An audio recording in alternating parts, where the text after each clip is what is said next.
Bien-aimés dans les Seigneurs, bienvenue dans ces face-à-face, votre émission de tous les jeudis à partir de 20h. Nous sommes là sur ces plateaux pour vous servir. Que Dieu vous bénisse abondamment. Et nous sommes en direct sur EPV Télévision et nous vous demandons de partager cette émission parce qu'il y aura de bonnes choses dans cette émission.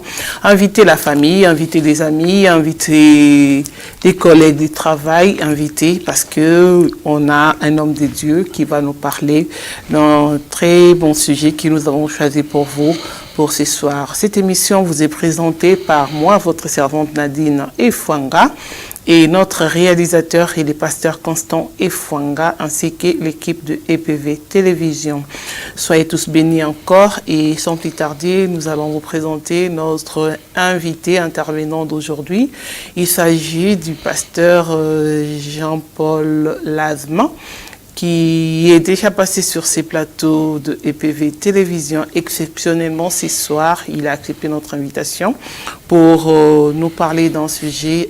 Tout d'abord, nous allons le saluer. Shalom, bonsoir, serviteur de Dieu.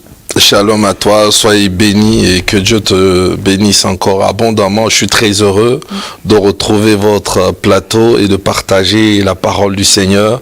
C'est vrai qu'on se sent souvent occupés par certaines activités que nous gérons et quand l'occasion nous permet d'être dans les médias, on n'hésite pas d'être là et je pense qu'aujourd'hui ma présence ici sera encore une grande bénédiction pour votre chaîne et pour tous ceux qui nous écoutent en cette journée. D'accord, en tout cas on espère bien et notre pasteur il est du Centre chrétien du renouvellement de l'intelligence qui se trouve actuellement à Stein, dans le 93, on est juste derrière la gare de Stein, au bâtiment F, parce qu'il y a plusieurs lieux de culte, mais nous sommes au 2-4 rue des Fourches, dans le 93, et l'adresse sera affichée, et mon numéro aussi sera affiché tout à l'heure, et n'hésitez pas, nous faisons les cultes à partir de 14h, et nous terminons à partir de 18h. En tout cas, notre thème de ce soir, c'est le chrétien et les face aux affaires. Donc, c'est le face-à-face d'aujourd'hui. Nous avons choisi pour vous ces thèmes parce que nous avons compris que dans la communauté chrétienne, il y a quelque chose qui ne va pas et c'est pas à moi de vous le dire. Donc, nous allons essayer de comprendre ce qui se passe dans notre communauté. Non seulement notre communauté, dans le monde par rapport aux chrétiens. Les chrétiens face aux affaires, ça pose toujours un problème. Et c'est le pasteur Lazme qui va nous parler de cela. Mais avant, nous voulons quand même que le pasteur puisse nous rappeler sa doctrine. Vous savez, les doctrines aujourd'hui ont fait de notre communauté religieuse dans le but de nous caricaturer dans une zone où précisément les gens même nous caricaturent en tant que des sectes, des gens qui sont... Et ma vision, je veux vous expliquer, ma vision aujourd'hui c'est de restaurer le cœur de ceux qui aujourd'hui qui ont changé, de voir les chrétiens comme étant des bonariens, des héros, ceux qui n'ont rien à faire, qui viennent à l'église, ou ceux qui cherchent aujourd'hui à obtenir un gain facile qui devient pasteur. Et c'est de changer la mentalité de certaines personnes, orienter une nouvelle vision dans le corps du Christ, restaurer leur intelligence afin qu'ils puissent obtenir des choses les plus incroyables qu'ils désirent sur la terre. Parce que Jésus dit que ton règne vienne, que ta volonté soit faite sur la terre. La volonté de Dieu sur cette terre, c'est de marquer notre génération, de marquer notre existence sur la terre.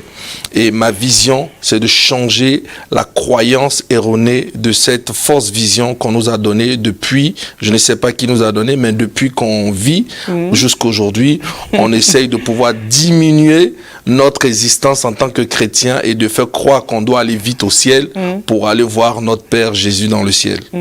Donc c'est là un peu ma vocation, c'est de transformer, de renouveler le cerveau de certaines personnes, les donner un nouveau cerveau, un nouveau cœur, afin qu'ils deviennent de véritables chrétiens. D'accord. En tout cas, c'est une mission, on le croit bien, c'est une mission que le Seigneur vous a confiée personnellement.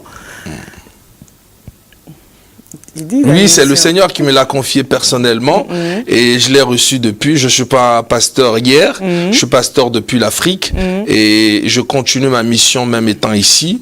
Donc, je ne suis pas un nouveau chrétien. Donc, vous êtes converti il y a longtemps. Oui, ceux qui me connaissent savent, je suis converti il y a longtemps et j'ai des bases. Et ces bases-là sont des valeurs pour moi, et qui sont des valeurs bibliques et que je développe aujourd'hui parce que j'ai aussi compris que ce que tu reçois, tu peux aussi donner. Et c'est ce que j'ai reçu que je donne. D'accord. Le pasteur Lasme a une femme et des enfants. Oui, je suis marié. Et j'ai une très belle épouse et j'ai aussi des enfants. D'accord, ok. Là, on est rassuré. On est rassuré et nous pouvons rentrer dans les vifs de notre sujet pour ne pas perdre trop le temps. Donc, on a beaucoup à dire ce soir et nous allons rentrer dans les sujets. Les chrétiens face aux affaires. Waouh. Et sans plus tarder, j'aimerais quand même que le pasteur Lasme, que vous puissiez nous dire pourquoi d'abord on doit parler de ces sujets ce soir. C'est important de parler des chrétiens qui doivent évoluer. Vous savez, on a essayé de caricaturer certaines choses et diaboliser généralement les pasteurs qui parlent de la richesse ou qui parlent de la prospérité, on les caricature en disant voilà, ce sont eux-là qui prêchent le message de la prospérité. Vous savez, parce que les gens n'ont pas pris le temps de relire leur Bible ou ils n'ont pas pris le temps de visionner certaines choses. J'écoutais quelqu'un, aujourd'hui il y a un système maintenant qui est mis en place souvent dans le corps de Christ. Il suffit de polémiquer, on partage plus. Plus, on partage plus. Quand tu vas dire des choses sensées, on va trouver que tu dis rien. Mais il suffit de diaboliser une personne, de diaboliser un message, ton message sera plus entendu que la parole du Seigneur que tu véhicules. Donc, il est important de comprendre qu'il n'y a pas un message de la prospérité. Il est important de comprendre qu'il n'y a pas un message aussi de dire aux gens que je vous ramène vite au ciel afin que vous deveniez pauvres sur cette terre. Vous devez comprendre aujourd'hui le message de Jésus est universel. C'est un message qui touche dans plusieurs domaines. Et il y a des personnes qui ont mis plus d'accent sur peut-être la culture, le bien-être intérieur et le bien-être aussi extérieur. Parce que c'est à l'intérieur de nous que commence d'abord le changement. Et ce changement, aujourd'hui, commence par une personne qui est en paix. Chez nous, on dit quelqu'un qui a faim, tu ne peux rien lui dire. Et si tu lui donnes à manger, tu peux maintenant parler avec lui. Voilà. Tu comprends?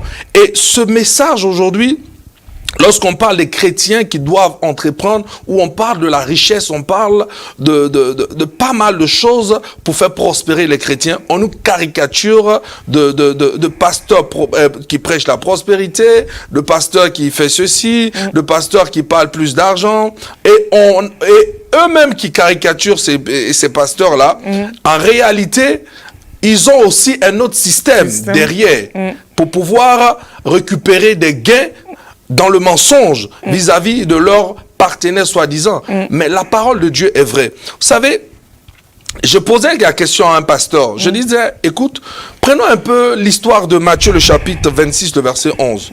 Quand Jésus dit, lorsqu'on verse le parfum sur lui, il dit, car vous avez toujours les pauvres au milieu de nous.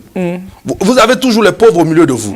Bon, si c'était à notre époque où on avait ces gens qui diabolisent tout le monde, qui récupèrent les images de certaines prédications, qui les transforment, qui font en sorte que quelque chose soit en leur faveur. L'autre, il est diable et eux, ils sont les anges. Les anges. Voyez un peu. Et si ces pasteurs, Jésus était à notre époque, il était là comme je suis en train de te parler, on allait dire, mais comment ce monsieur dit, les pauvres existent toujours? Ils allaient le diaboliser. Oui, ça. Mais ils oublient que ce verset se trouve dans leur même Bible qu'ils lisent. C'est Jésus qui l'a dit. Il dit, les pauvres sont toujours au milieu de vous. Vous comprenez que la pauvreté, c'est toi-même qui l'acceptes. Ou c'est toi-même qui peux te détacher de cela. Donc, il est important que nous puissions aujourd'hui sortir des critiques, sortir des condamnations, prêcher un évangile dans une simplicité, prêcher l'essentiel afin que quelqu'un soit sauvé et quelqu'un soit bien. Arrêtons de caricaturer les gens en fonction de leur message ou de les juger en fonction de leur accoutrement ou en fonction de chaque message qu'ils prêchent. Donc, c'est important. D'accord, c'est très important. Et parlons d'abord de chrétiens, parce que des fois, quand on parle de chrétiens, on ne sait pas de quoi il s'agit. D'autres personnes vont se demander, c'est quoi encore ces mots? Donc, dites-nous, c'est quoi? Un chrétien, généralement, un chrétien est identifié dans la parole comme quelqu'un qui suit le Christ. Oui. Et quelqu'un qui suit le Christ est un modèle. Et ce modèle-là commence par la manière dont cette personne se comporte jour et nuit. Et on a insisté plutôt que les chrétiens ont vu le Christ qui est né à Nazareth dans un endroit peut-être qui n'était ni un endroit luxueux et qui est venu de nulle part. On a plus mis ici l'accent où Jésus qui mangeait avec les personnes démunies, qui étaient vraiment un homme d'une simplicité extraordinaire. Et certaines personnes ont récupéré cet évangile et ont mis cela au devant d'un peuple aujourd'hui qui ont un semblant de dire qu'ils sont chrétiens, mais en réalité, ils ont un problème, ils masquent leur identité réelle. Vous connaîtrez la vérité et la vérité vous affranchira. Celui qui veut devenir chrétien doit sortir de cette ancienne mentalité. Nous sommes aujourd'hui des enfants d'une nouvelle naissance. Et lorsqu'on parle de la nouvelle naissance, on parle de l'intérieur et on parle de l'extérieur. Nous devons être visibles de partout. Jésus aujourd'hui est visible et cette vitrine-là doit être partout. C'est quoi cette ancienne mentalité? C'est les coutumes de l'Ancien Testament ou bien le tradition? Non, on ne parle pas. L'ancienne mentalité aujourd'hui, c'est surtout pas dans le côté anglophone, le côté francophone. L'ancienne mentalité, c'est cette mentalité de voir un chrétien minable, un chrétien pauvre, un chrétien qui on déclare que lorsqu'il souffre, c'est normal, c'est la volonté de Dieu. Quand il est malade, c'est Dieu qui l'a rendu malade pour glorifier son nom. Et on trouve des versets bibliques pour accompagner sa souffrance. J'ai posé la question à une personne, est-ce que Dieu lui-même, il est malade? Dimanche passé, j'ai prêché, tout ce qui se trouve en haut se trouve en bas. J'ai reçu une fois quelque chose qui m'a vraiment touché. Servant du Seigneur, j'écoutais un pasteur, pas un pasteur, je ne sais pas si c'est un pasteur ou un frère, qui rendait un témoignage d'une visitation qu'il avait reçue céleste. Il parlait d'une beauté extraordinaire du ciel, qu'il voyait des robinets en or, il voyait des marbres, il voyait la terre, il voyait tout ce qui était beau dans le ciel. Et lorsque je regardais, j'ai dit au Seigneur, parle-moi de ce rêve. Et le Seigneur m'a dit, ce rêve est rempli d'émotions. J'ai été choqué. J'ai dit, mais Saint-Esprit, pourquoi tu me dis c'est rempli d'émotions? Vous savez, aujourd'hui, les gens sont émotifs. Il suffit de leur parler qu'on va te tuer, ils commencent à trembler. Voilà. Il suffit qu'on vienne lui dire que ta mère est sorcière, la personne commence à trembler. À ton âge où tu es devenue une maman qui a plus de 6 enfants, si ta mère ne t'a jamais mangé, est-ce que c'est à l'âge où tu es que ta mère va te manger? On a divisé des foyers, on a mis une ancienne nature dans la pensée de certaines personnes et appauvrir les gens afin que les gens soient malheureux pour aller au ciel. Et c'est à cela que nous disons non. Et si c'est pour cela que les gens doivent nous traiter de pasteurs de prospérité ou de pasteurs qui prêchent la prospérité, alors nous sommes les bienvenus dans ce royaume pour prêcher la prospérité de Dieu. En tout cas, signé Pasteur Lazare. Oui. Donc là, on a parlé des chrétiens. Nous voulons aussi savoir, parce qu'il s'agit des chrétiens et les affaires. Oui. Expliquez-nous en quelque sorte, c'est quoi une affaire? Vous savez, il y a affaires et affaires. Vous savez, les anglophones, ceux qui vendent, ceux qui font partir aux États-Unis, au Canada, ceux qui font les business, par exemple, dans ceux qui vendent les véhicules, ceux qui vont faire la dédouane, par exemple les ventes aux enchères, les business qu'ils font, tout ce qui est vente aux enchères, les ventes de véhicules. Et quand un anglophone fait ce genre de business, il a un thème bien précis qu'il dit. Il te dira, je suis un... Il a un nom bien précis. Il te dira qu'il est dans les... il est dans des hauts business, tu vois, dans les hauts business. Il a un nom précis. Le Saint-Esprit fera que je vous donne le nom. Et quand tu entends ce nom, tu vas dire, mais il fait de vilaines affaires. Mais c'est dans leur langage, dans leur système, dans leur code de langage. Et quand nous rentrons dans la francophonie, ce langage peut nous sembler bizarre, tu vois, peut nous sembler bizarre. Parce qu'on se dit que celui qui fait des affaires ne doit pas avoir de tel langage. Ça, c'est une parenthèse. Les affaires, c'est important. Parce que lorsqu'on parle d'affaires, on parle d'autonomie. Un chrétien doit être autonome. Lorsqu'on fait des affaires, on parle de richesse. On parle d'être une personne épanouie dans tous les domaines de sa vie. Et il est créateur de richesse. Tu vois. Et ces affaires-là, lorsqu'un chrétien est en train de faire, il donne du travail aux autres, il est lui-même une source de bénédiction. Et cette source de bénédiction qu'il est, il est en paix. Il peut prier Dieu avec une joie parfaite. Il peut parler à quelqu'un de la royauté de son Dieu comme étant ce Dieu qu'il a visité. Tu vois? Et c'est pour cela que nous demandons aux chrétiens d'être dans le domaine des affaires. Et ces affaires, nous ne devons pas être dans un domaine des affaires où nous devons vivre dans la corruption. Parce qu'il y a des affaires qui touchent souvent dans le domaine de certaines choses qui sont vraiment sales. Par exemple, être dans certaines business où on vend des armes, où on tue des gens, vendre des organes humains, être dans des choses vraiment qui sont vraiment floues. Ces affaires, nous, en tant que chrétiens, nous ne devons pas nous approprier, tels que vivre dans tout ce qui est proxénétisme, tout ce qui est sexualité, des choses bizarres qui n'honorent point vendre le corps humain. Ces genres d'affaires, les chrétiens ne doivent pas s'approprier aujourd'hui. Tel qu'aujourd'hui, les chrétiens peuvent monter des affaires dans le bâtiment, peuvent être aujourd'hui des créateurs, peuvent aujourd'hui ouvrir pas mal de business dans le domaine de l'agro-business, tout ce qui est culture, agriculture, et toutes ces choses-là, les chrétiens peuvent monter leur business dans le but de pouvoir aller prospérer dans leur domaine qu'ils veulent. Donc, quand un chrétien monte en business, donc ça veut dire qu'il recherche la richesse. Et aujourd'hui, on nous parle de ne pas rechercher la richesse et de rechercher le royaume de Dieu. Ah. Vous voyez, c'est de ça, c'est un peu ça qui blesse un peu l'Église. Et on est devenus les plus médiocres. Parce que ce message a été mal interprété. Cherchez d'abord le royaume des cieux et ils vous seront donnés par-dessus tout. C'est bon. Vous savez, Dieu d'abord se trouve dans le ciel et nous sommes sur la terre. Mais on a été mandaté pour venir sur cette terre pour être la lumière de notre Père céleste. Voyez, je donne un verset dans le livre de Proverbes, le chapitre 11, le verset 26, parce qu'il faut parler avec des arguments bibliques. Voilà. Dans ce texte, il est écrit, le peuple maudit, celui qui refuse le blé.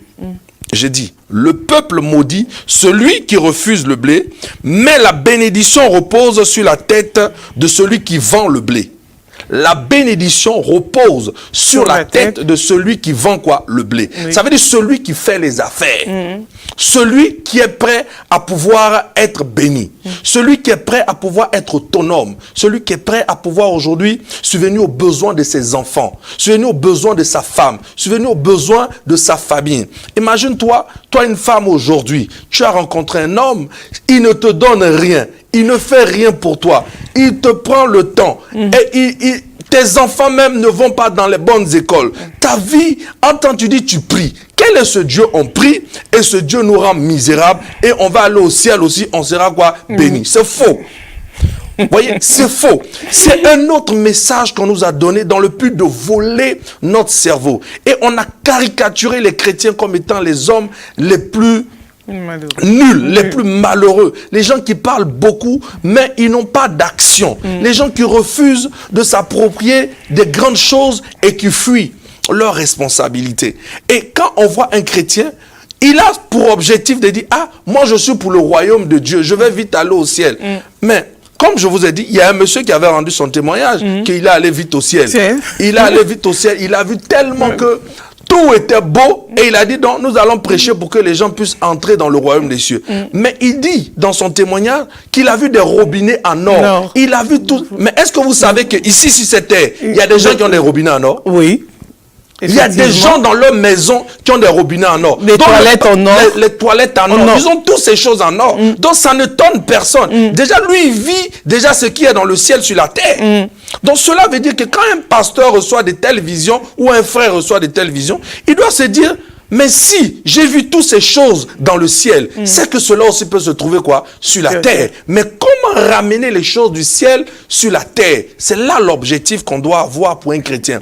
Vous savez qu'on est la seule religion où on n'a pas de pays typiquement chrétien. Ah bon? Oui. Dans toutes les nations que vous voyez, il n'y a pas une loi ou qui est régie par les saintes écritures. On voit souvent des présidents font des serments avec la Bible, mais leur loi intérieure n'est pas régie avec les lois de la Bible. Mais il y a certaines religions qui sont régies dans leur pays avec des serments de leur livre saint. Nous devons comprendre qu'il y a un problème. Parce que, dans tous ces livres saints que certaines personnes sont en train de lire, le nom de notre Seigneur Jésus est mentionné. Mais pourquoi nous devons changer les versets à notre faveur, appauvrir les gens dans leur âme, leur présenter un ciel? C'est bon, mais est-ce qu'aujourd'hui, ce qu'il est en train de vivre dans sa maison, on voit des foyers qui ont été divisés parce qu'il y a des problèmes. On voit des gens qui pêchent aujourd'hui pour des petites sommes. On voit des gens aujourd'hui qui sont minables. Mais réveillez l'esprit des gens, réveillez l'esprit des chrétiens, réveillez l'esprit des chrétiens qui sortent de la précarité, de la pauvreté, du bassesse, des choses de critiques, d'injures. Vous allez voir, tandis qu'on parle comme ça, il y a des gens qui sont en train d'insulter déjà les gens. Vous voyez, ça c'est des bassesses. Vous voyez, un homme riche ne viendra jamais t'insulter parce qu'il est bien éduqué. Mais un pauvre, il viendra t'insulter parce qu'il n'a même pas... Il n'a pas eu le temps d'apprendre. Il n'a pas le temps d'apprendre. J'écoutais une émission, un pasteur qui parlait extrêmement bien. Les gens passaient le temps à le narguer, à l'insulter. Les gens ne prennent jamais le temps d'écouter ce qui est bon. Mais ils prennent le temps d'écouter tout ce qui est commérage. Si on vient vous dire que telle personne a fait telle chose, c'est ça ils aiment. Voyez, et on a dit aux chrétiens que la pauvreté est bon. Voyez, aujourd'hui, je bénis le nom du Seigneur. Je vais vous dire, entre le Congo-Kinshasa, le Congo et le Nigeria, quel est le plus grand pays en superficie? C'est le Congo. Quel est dans le sol du Congo? Le Congo est le pays le plus riche au monde. Il y a tout. Aujourd'hui, l'iPad que tu attrapes, tout ce qu'on est en train de faire. J'étais au salon de l'agriculture, au salon de l'automobile. Les voitures qui vont sortir bientôt sont des voitures électriques. Toutes ces choses qu'ils recherchent se trouvent au Congo. Mais aujourd'hui, au Congo, on ne trouve que la pauvreté. C'est une question de mentalité. On nous a présenté la pauvreté. Et mais il n'y a pas plus grand prédicateur que les pasteurs congolais. Quand un pasteur congolais te prêche, tu as envie de l'écouter. Il n'y a pas quelqu'un qui sait prier que le Congolais. Mais aujourd'hui, les pasteurs nigériens sont des pasteurs qui sont en jet privé, sont des pasteurs qui sont plus riches. Pourquoi? C'est une question de mentalité. C'est une question de mentalité. J'étais content tout dernièrement au Congo, au Congo-Brazzaville. J'ai vu un grand programme où il y avait dans la semaine ou dans le mois, un pasteur qui était quitté aux États-Unis qui a rempli la foule. Et un autre pasteur qui est quitté à Kinshasa, qui a fait plus que la foule. Il a rempli avec des miracles authentiques. Mais Dieu est avec nous. Pourquoi nous voulons tuer nos prophètes? Pourquoi nous voulons tuer les gens que Dieu a appelés chez nous afin de pouvoir changer notre vie? Dieu a suscité des choses. Nous devons posséder nos territoires. Et cet évangile-là, c'est le fait de renverser les cerveaux des gens et les donner un nouveau cerveau. La pauvreté est une mauvaise chose. Les chrétiens doivent se lever. On doit occuper... Aujourd'hui, les gens les plus riches sont où? Au Nigeria. L'homme le plus riche d'Afrique, il est un Nigérien. Mais on ne dira jamais que on a dit en ce moment, l'homme qui a soigné les gens, opéré les femmes au Congo, on lui a donné le lien de l'UNESCO. J'aurais voulu qu'après lui, il y ait l'homme le plus influent, le plus riche qui sorte du Congo parce que c'est là-bas qu'il y a toutes les richesses. Et je prophétise que ça sort maintenant au nom de Jésus. Et après, c'est la Côte d'Ivoire et c'est dans toute l'Afrique. Amen. En tout cas, nous avons bien compris votre discours qu'un chrétien, donc, peut faire des affaires, donc, abat la pauvreté, mais un chrétien, on va sauter les stades de chrétien, on va passer à un stade supérieur. C'est plus un chrétien, c'est un ministre de Dieu. C'est un pasteur tel que vous êtes là, pasteur Lasme. Est-ce que vous avez droit aux affaires? Oui. Mais pourquoi? Parce que vous êtes appelé au ministère. Oui. Mais le ministère même, c'est des affaires. Je vais vous choquer. L'église de Dieu, c'est pas une affaire. Hein? Mais regardez Jésus. Il a organisé. Vous pensez qu'il a remis Judas Iscariote? Tant que vous organisez votre église comme une maison, tant que vous organisez votre église comme une association de quartier, l'église ne fonctionnera jamais. Mais si vous organisez bien l'église sera une église structurée, bien organisée, et les gens auront envie de venir dans cette église. Vous comprenez? Vous voyez, aujourd'hui, Jésus même nous a montré l'exemple. Judas Iscariote gérait quoi? Les finances. Oui. Et les autres avaient plusieurs tâches. Dans l'église, c'est toute une organisation. Parce que souvent, quand on parle, les gens, ils sont choqués. Amen. Le pasteur, le principal, il y a les pasteurs assistants, il y a les fidèles, il y a les rencontres de savoir qu'est-ce qui marche pas, qu'est-ce qui marche. C'est l'organisation d'une entreprise. Et comment il faut soigner l'âme des gens. Il y a des personnes qui ont besoin d'aide dans l'église, il y a des personnes qui ont besoin d'être suivies. C'est toute une organisation. Donc, quand nous mettons en tant que chrétiens, nous bannissons toutes ces choses et nous voulons voir que c'est Jésus qui va descendre sur le tir du ciel. Il y a des choses que Jésus ne descendra jamais. Il nous a donné la force de prier pour que nous puissions changer les choses. Donc, en tant que ministre de Dieu, la Bible dit, un homme ne peut donner que quoi? Ce qu'il a reçu. Si tu dis aux gens que tu es riche, que Dieu est riche, et que toi-même, tu ne reflètes pas cette richesse, tu es un menteur. Pasteur pauvre. Un pasteur pauvre. Tu comprends? C'est comme les petits marabouts qui travaillent dans les petits quartiers, qui distribuent des brochures aux gens, qui disent aux gens qu'ils vont donner la richesse aux gens. Voyez, le diable est malin. Le diable organise ces gens, il les mate, il les amène dans une bassesse. Mais ces gens les suivent. Voyez, un homme ne peut donner que ce qu'il a reçu. Le fait aiguise le fait. On va te respecter en tant que leader quand toi-même, tu auras la capacité de ne pas dépendre de ceux qui sont en face de toi. Voyez, quand vous dépendez des gens, ils veulent maîtriser votre message. Ils veulent maîtriser votre appel. Parce qu'il y a des personnes qui viennent dans nos églises dans le but de contrôler le pasteur. Il y a aujourd'hui un système même qui est établi dans certaines églises. Certains pasteurs refusent de se marier parce qu'ils ont des fidèles qui ils veulent récupérer dans le peur que le jour où ils vont prendre une décision de se marier, l'église se vide. Voyez, mais quand une personne est autonome, il a d'abord un travail, il a des activités qui le permettent de pouvoir exercer en toute liberté l'évangile, mais il peut prêcher un évangile pur et sans mensonge. Parce qu'il est libre de prêcher ce qu'il veut et dans la présence du Seigneur, parce que le Seigneur lui a donné un message particulier. Mais le travail que le Seigneur lui confie déjà de gérer les âmes ne lui permet pas d'avoir une activité à côté.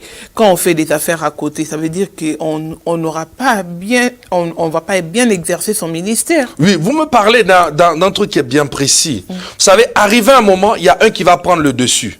C'est pour cela que Dieu nous permet que deux valent mieux que un. On a nos femmes, on a nos enfants qui sont en croissance. C'est toute une organisation. C'est pour ça qu'une personne qui n'est pas organisée, c'est quelqu'un, il ne faut pas le confier ta tête pour qu'il prie pour toi. Je te dis il va te transmettre la désorganisation. Il va te transmettre quelque chose qui va appauvrir ton âme. Il va te transmettre un désert dans ton esprit au lieu de te transmettre des roses. Tu comprends?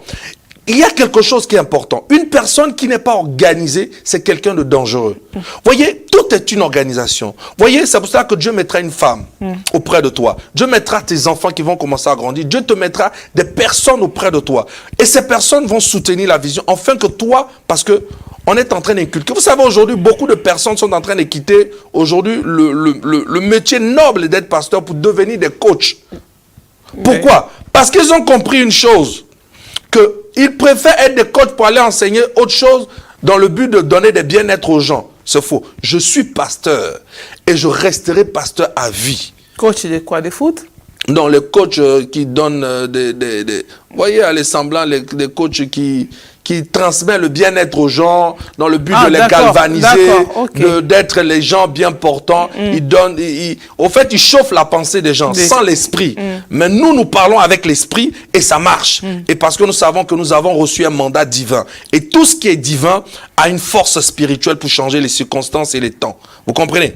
Donc, en tant que pasteur, vous devez vous organiser. Vous savez, l'église, on a besoin souvent d'écouter les gens.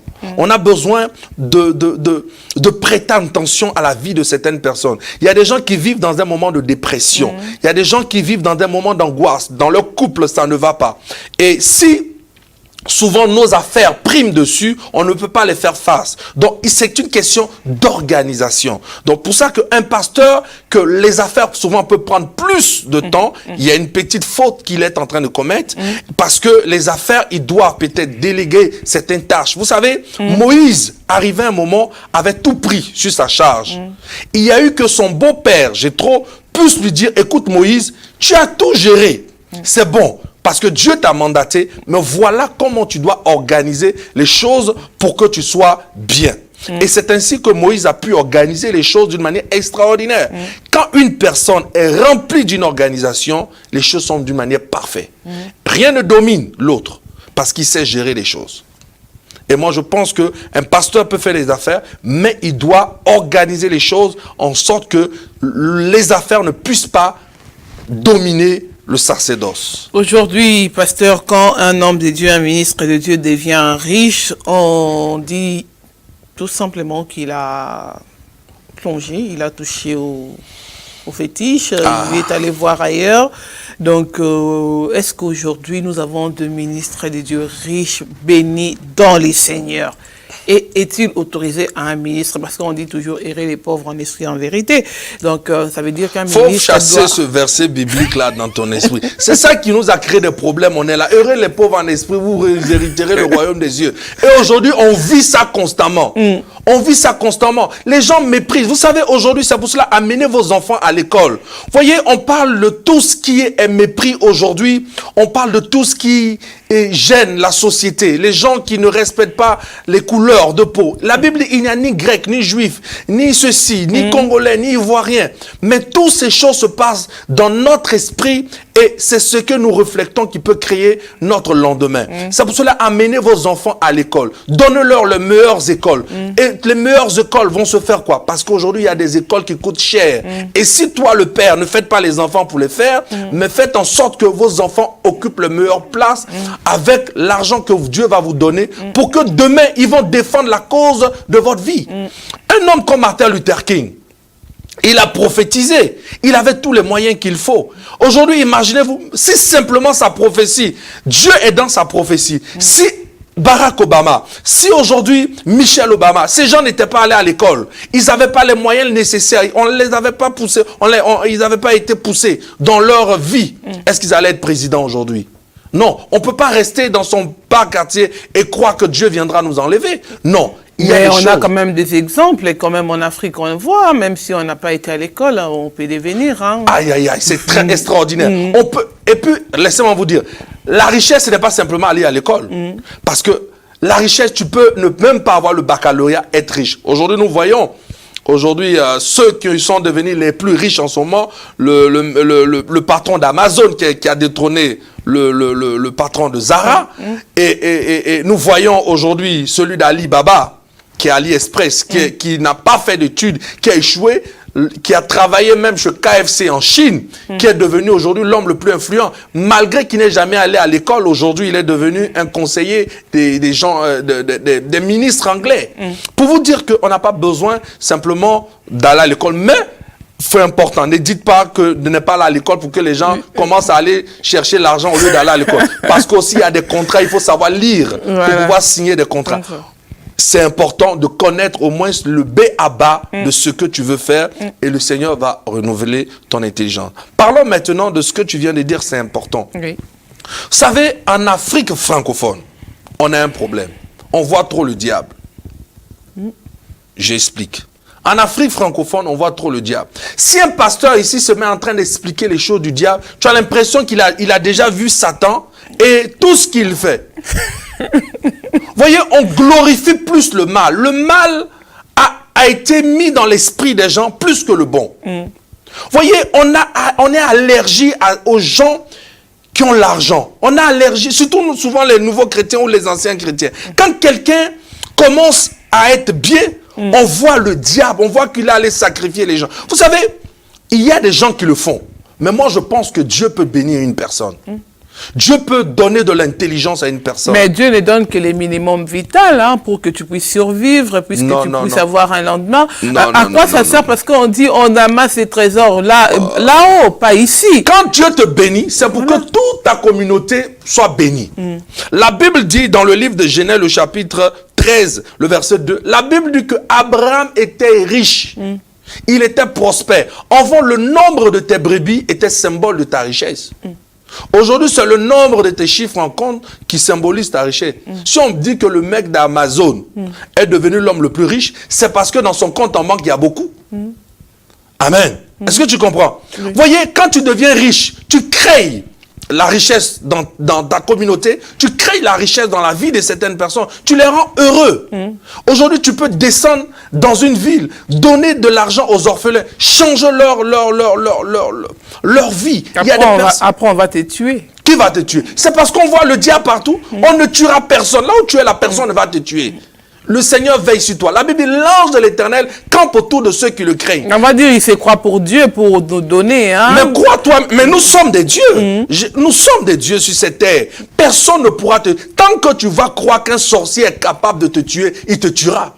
Aucun démon n'a le pouvoir d'assassiner un véritable enfant de Dieu. Aucun esprit. Arrêtez, souvent je vois les gens qui sont là, les occultistes, ils rien. La Bible dit, tout pouvoir m'a été donné dans le ciel et sur la terre. Et la Bible dit, tout genou fléchira, toute langue confessera que le Jésus que je prêche est Seigneur. J'ai le nom de Jésus, le nom qui fait trembler toute forteresse. On a besoin de moi quelque part pour que Dieu se glorifie.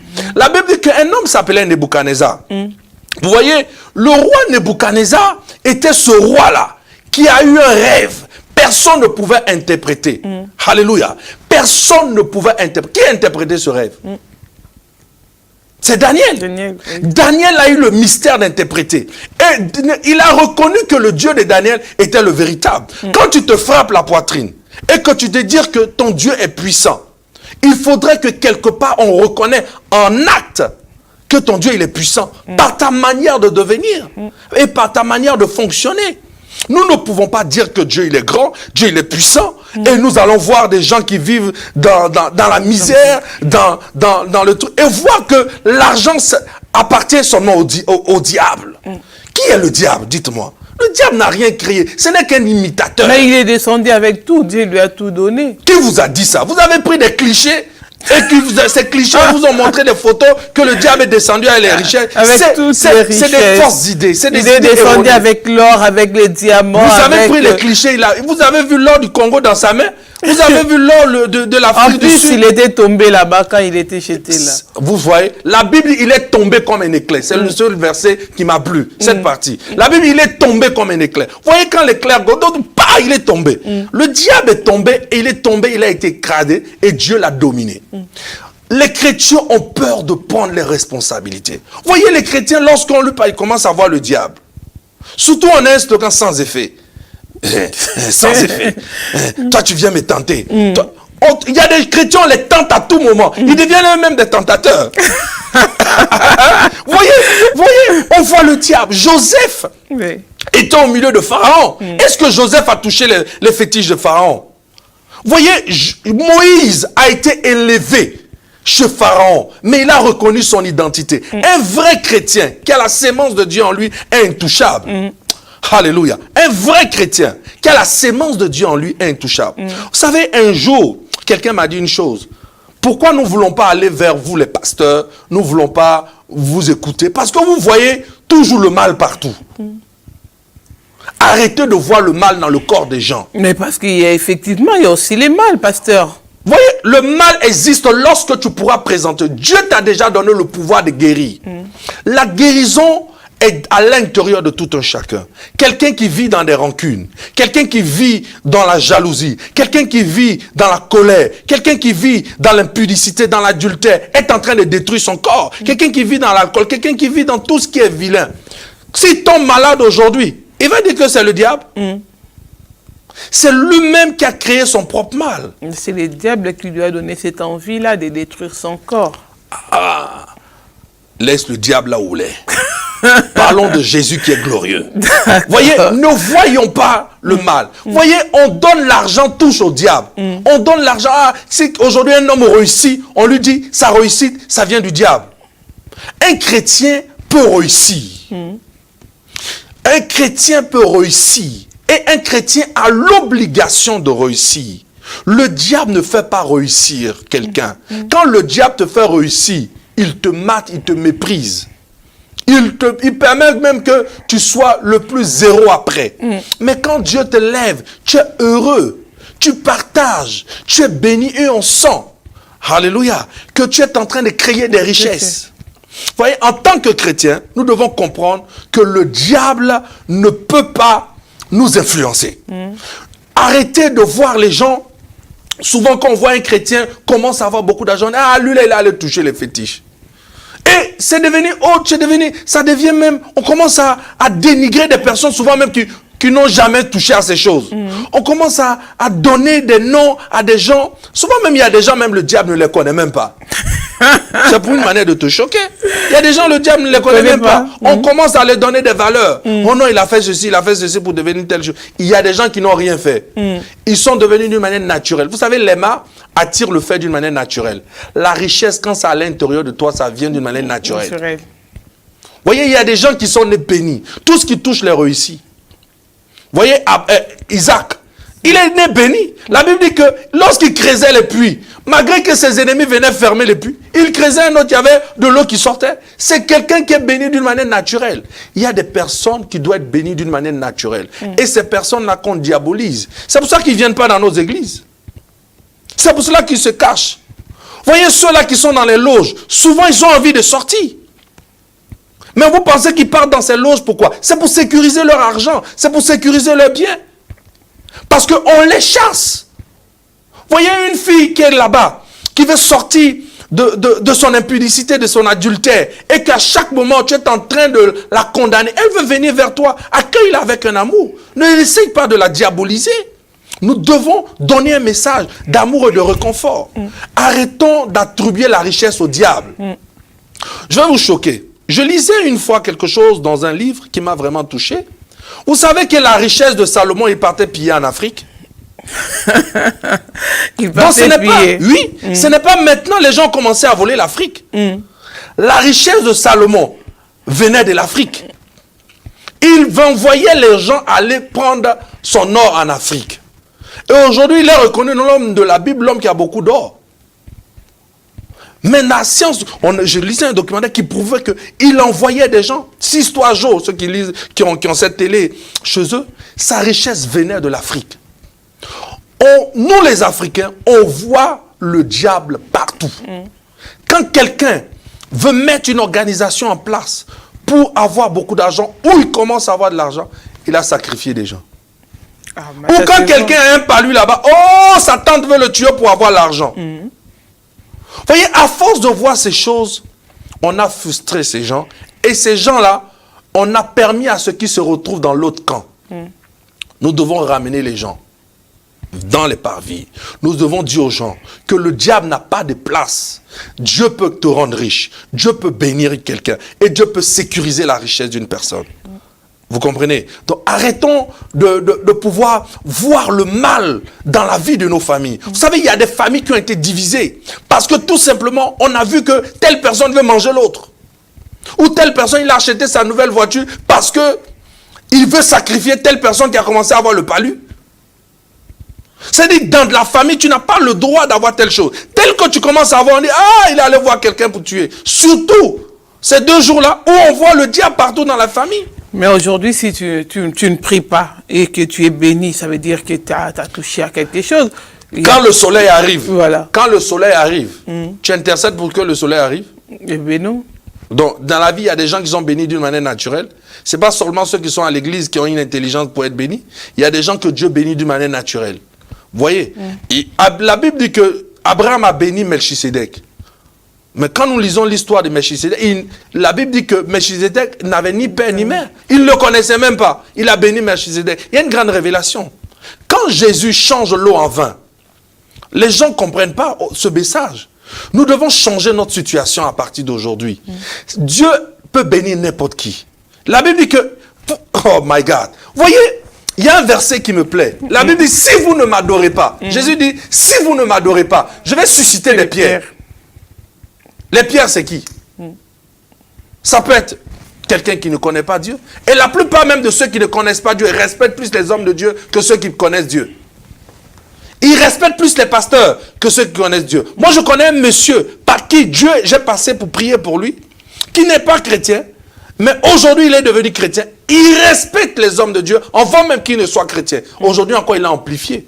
Mais aujourd'hui, il est devenu chrétien. Ces mêmes personnes aujourd'hui qui sont devenues chrétiens avant, essayent de le dénigrer dans le cœur.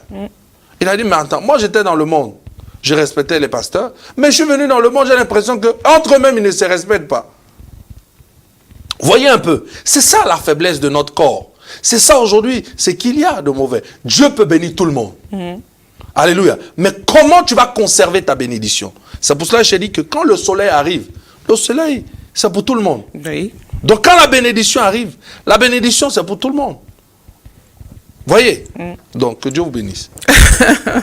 Que Dieu vous bénisse, pasteur. Mais dites-nous, quand on veut être riche avec Christ, parce qu'aujourd'hui, c'est vrai, hein, tout le monde pense qu'on ne peut pas être riche en étant chrétien. Et donnez-nous, qu'est-ce qu'un homme, un chrétien peut faire pour devenir riche? Alléluia. C'est d'abord, toute personne a besoin d'une ressource spirituelle. Tout homme qui n'est pas connecté à Dieu est comme une plante qu'on retire du sol. Lorsque vous retirez la plante du sol, la plante trouve son énergie où? Dans le sol. Lorsque vous enlevez le poisson dans la mer ou dans une rivière ou dans un fleuve quelque part et que vous le faites sortir, le poisson n'a que sa vie quoi? Dans l'eau. Lorsque un homme est déconnecté de Dieu, il est en train de mourir. La richesse commence par ton appartenance à un véritable Dieu. Et c'est pour cela qu'il dit dans sa parole, l'or et l'argent m'appartiennent. Dieu s'approprie d'abord la richesse. C'est pour cela que tout être qui existe sur la terre, toi qui m'écoutes, toi qui me regardes, ta richesse ne viendra de nulle part si ce n'est pas une source de connexion avec Dieu. Lorsque tu vas te connecter avec Dieu et que tu auras des enseignements vis-à-vis de cette richesse, de cette parole, Dieu va mettre en toi un dépôt. Et ce dépôt va commencer à révolter ton esprit en disant, mon Dieu qui est dans les cieux a tout. Et moi sur cette terre, je n'ai rien. Mais comment ça se fait? Quand cette révolution viendra, tu pourras changer ton eau en vin. Comme Jésus a changé le vin aux noces de Cana. Vous savez, aux noces de Cana, c'est extraordinaire. Beaucoup de gens n'en parlent pas. Aux noces de Cana, c'est le plus beau miracle que j'aime interpréter dans la Bible. C'est un miracle extraordinaire. La Bible dit que le vin a manqué. La mère de Jésus est allée vers Jésus en disant, mais change l'eau en vin.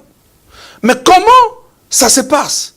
Comment les gens se disent, mais on est venu à un mariage. Nous, les Africains, quand un mariage a réussi, c'est lorsqu'on mange bien. On mange bien, on boit bien. Lorsqu'on sent que le jour-là, tu as bien dansé jusqu'à ce que tu es fatigué. Lorsqu'on sent qu'on a bien mangé tout ce qu'il faut. Imaginez-vous que dans un mariage où les choses commencent à manquer, on va te critiquer. D'abord, même quand quelqu'un vient à ton mariage, quand il commence à manger ta nourriture, il te critique. À plus forte raison, mais il ne va pas bien manger. Vous comprenez? Oui. Donc ces gens-là vont commencer à critiquer, se marier. Ils vont dire, mais ils n'avaient pas l'argent. Pourquoi ils organisent ce mariage? Mais dans le plan de Dieu, le vin manque. Et Dieu change la situation. Dieu peut changer notre situation. Voyez, le vin symbolise la joie. Symbolise le réconfort. Voyez, et quand il a changé l'eau en vin, il y a eu des gens qui étaient dans cette fête-là, qui ont vu que peut-être la soirée venait de finir, puisqu'il n'y a plus de quoi à manger, qui sont partis. Mais ceux qui sont restés dans la patience ont bu ce vin, et lorsqu'ils sont retournés, peut-être vers 5 h du matin, 4 h du matin, ceux qui sont partis m'ont dit, mais écoutez, mais pourquoi vous là, vous êtes restés dans cette fête jusqu'à 7 h? Ils ont dit, mais écoutez, vous êtes vite partis. Hein? Mais après, ce qui s'est passé, il y avait un bon vin qui est venu. Et le bon vin, je veux dire à un chrétien, aujourd'hui, pour que la richesse puisse venir dans notre vie, nous devons aujourd'hui nous entourer de bonnes personnes, des grands conseillers. Nous devons lire des personnes qui ont écrit des symboles. Nous devons lire la Bible. Comment Jésus lui-même a réussi à surmonter les épreuves afin de devenir un homme le plus influent qui est notre Dieu aujourd'hui que nous adorons. Ça, c'est important. Parce que lorsque nous comprenons ces bases-là, nous rentrons dans une révolution et notre cerveau change et on refuse d'être minable et médiocre. D'accord, pasteur.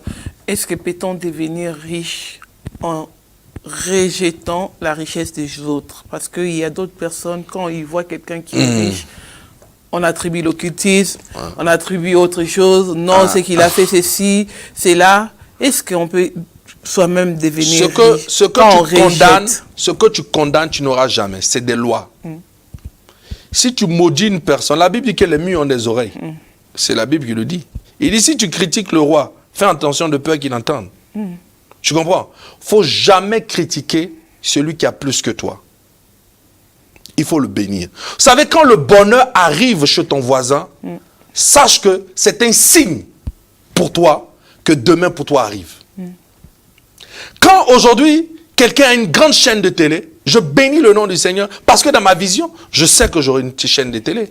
Je bénis votre chaîne de télé. Je ne vous envie pas. Je bénis ce que vous êtes en train de faire comme travail. Et je suis heureux que votre travail excelle. Et demain, quand ça va venir dans ma maison, les gens aussi vont me bénir. Vous savez, arrêtez. Beaucoup de chrétiens aujourd'hui sont devenus très arrogants dans beaucoup de choses. Ils n'aiment pas les autres. Ils caricaturent les autres. Ils jugent les gens. C'est pour cela, quand quelqu'un commence à écouter des messages qui sont des poisons sur les autres, au lieu de prêcher un message qui va ramener les gens dans un confort de paix. Et quand vous écoutez plutôt ces poisons, ça vous détruit. Bénissez ceux qui ont réussi. Aimez-les. Apprenez d'eux. Comment ils ont fait? Si c'est bon, récupérez cela. La Bible dit, même lorsqu'une prophétie t'est donnée, il faut éprouver cette prophétie. Quand quelqu'un est riche, va vers lui, demande-lui. Comment il a fait? Bénis-le. C'est un signe demain que toi aussi tu seras riche. Mais si tu le condamnes, tu dis, lui là aussi il est devenu riche. Ça veut dire que toi-même tu deviens un petit sorcier. Vous voyez? Il commence vous savez, ceux qui condamnent l'argent n'auront jamais l'argent. Ceux qui insultent les gens qui ont l'argent n'auront jamais l'argent. Bénissez-les. Bénissez-les. Ceux qui n'aiment pas l'argent visuellement, c'est les gens les plus mauvais. Parce que lui te fait croire qu'il n'aime pas l'argent. Mais c'est quelqu'un de très dangereux. C'est quelqu'un qui montre une fausse croyance. Une croyance, il se fait passer. Il y a des gens, si aujourd'hui Jésus arrive devant, il va évangéliser Jésus. Parce qu'il se croit même plus spirituel que Jésus.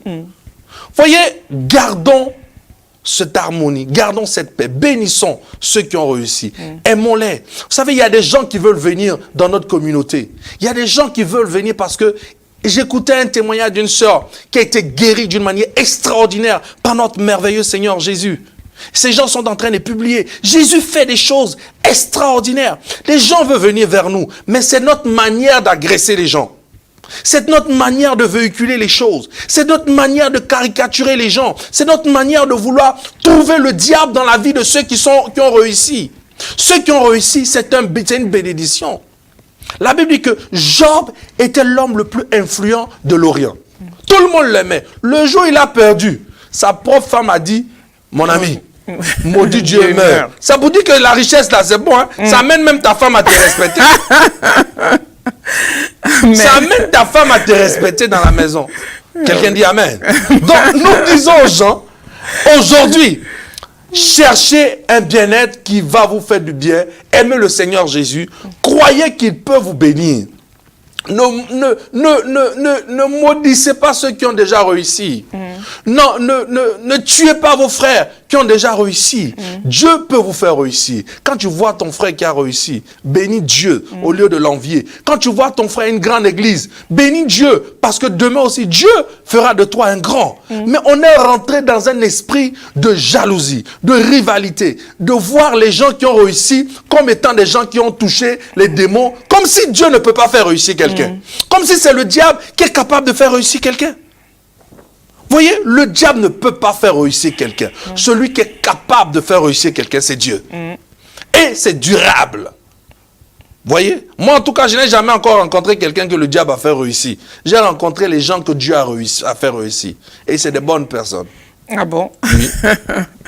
Et on dit gloire à Dieu. Et... Non, ne maudissez pas les gens qui ont réussi. Bénissez-les, aimez-les, apprenez d'eux, côtoyez-les, demandez comment ils ont fait. Bénissez Dieu pour leur vie, pour que demain cela vous arrive. Mais si vous maudissez les gens dans votre cœur, parce que vous trouvez que ces gens-là sont réussis et que vous n'avez pas réussi, vous devenez après des sorciers pour les attaquer dans la nuit. En tout cas, vraiment. Et pasteur, vous-même, vous êtes un businessman, hein? Oui, moi et ma famille, nous avons lancé une marque de chaussures qui est Auria 7, qui est en ce moment partout ici en France. Nous avons fait Cannes, nous avons fait plusieurs salons.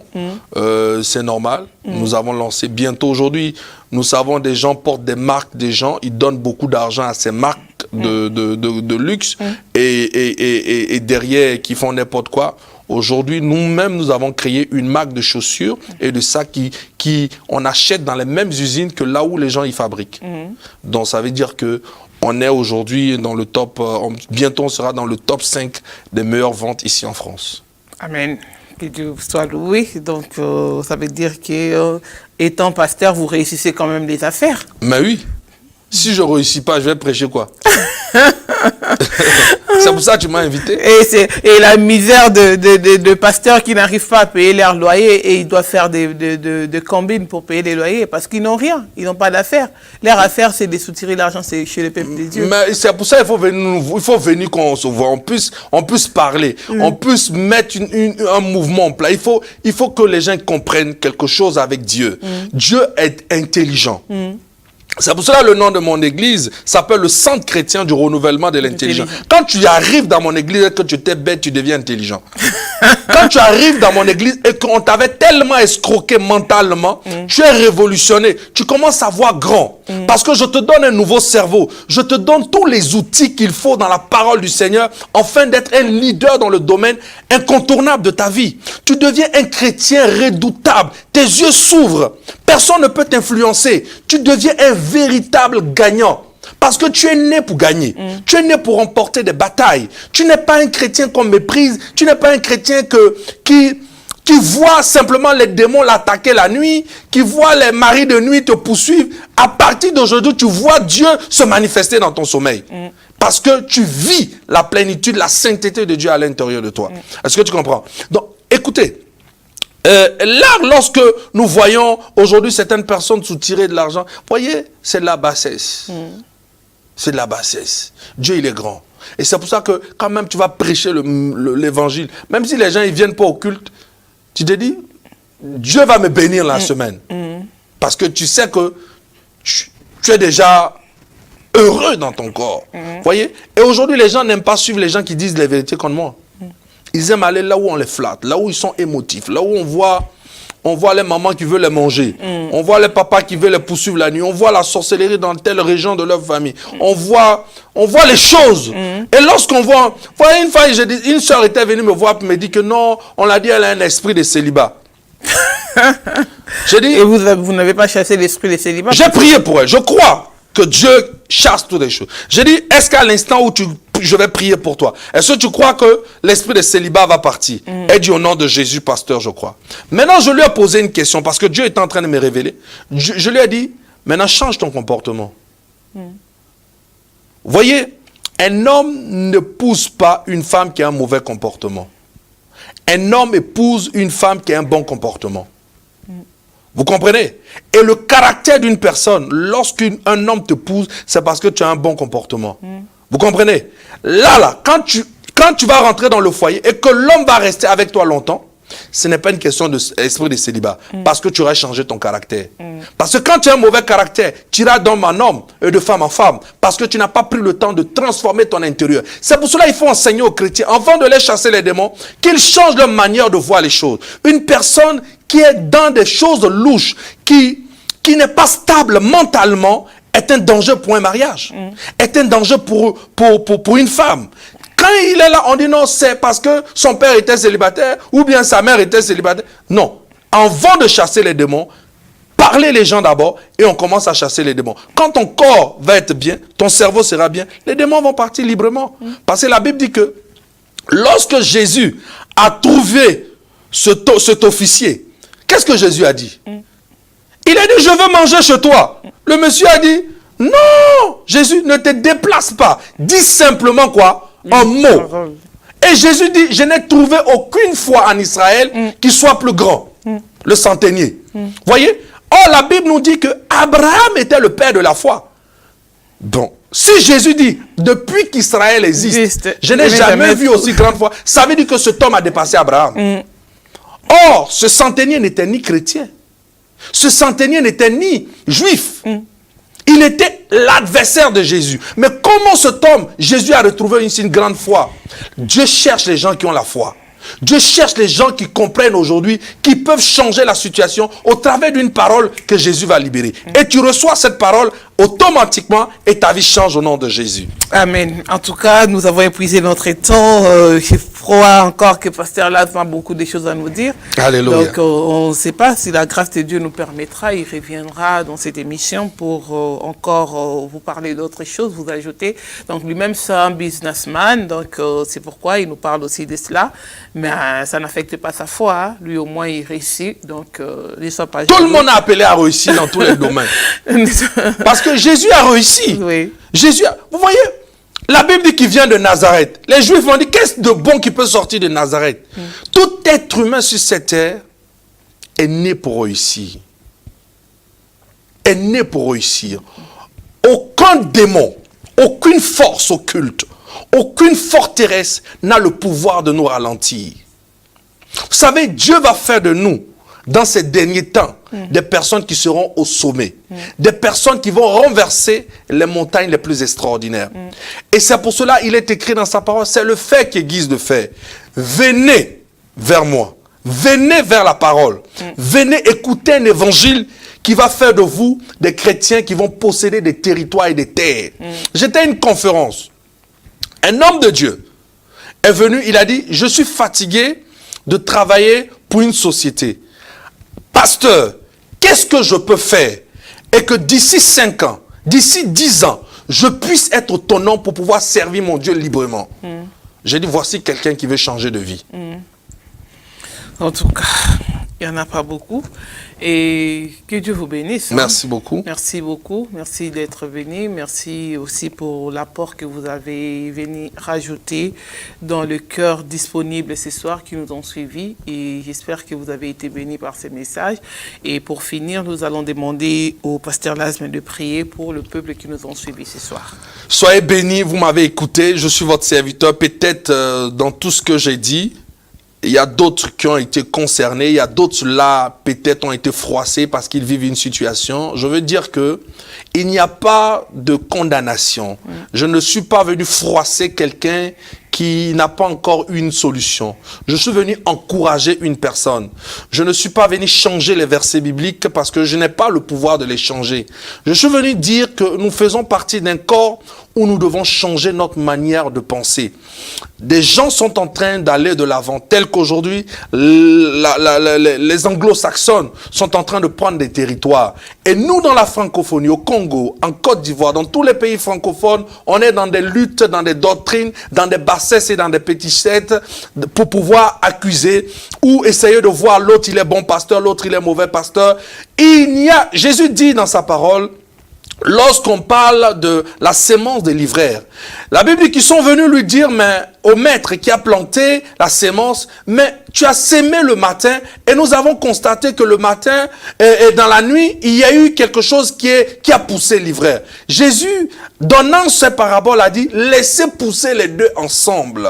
Voyez, quand on est intelligent, on n'accuse pas les autres. Quand on est vraiment dans l'amour, on ne culpabilise pas les autres, on ne condamne pas les autres, on les aide à sortir. C'est pour cela que je veux venir dire que le corps de Christ aujourd'hui a besoin de pouvoir se mettre ensemble. On a besoin de se mettre en unité pour gagner. C'est pour cela que je déclare à partir d'aujourd'hui, tous ceux qui m'écoutent, tous ceux qui entendent ma voix, Jésus est la solution. Il est capable d'enrichir les gens. Il est capable de changer votre histoire. Il est capable de vous guérir. Il est capable de changer votre vie de zéro. Vous pouvez être des zéros. Ceux qui sont devenus prospères ou qui dorment sur les Champs-Élysées n'ont pas un sang bleu. Ils ont un sang comme notre sang. Ils ont les mêmes veines. Et je suis convaincu que les opportunités vont venir vers toi.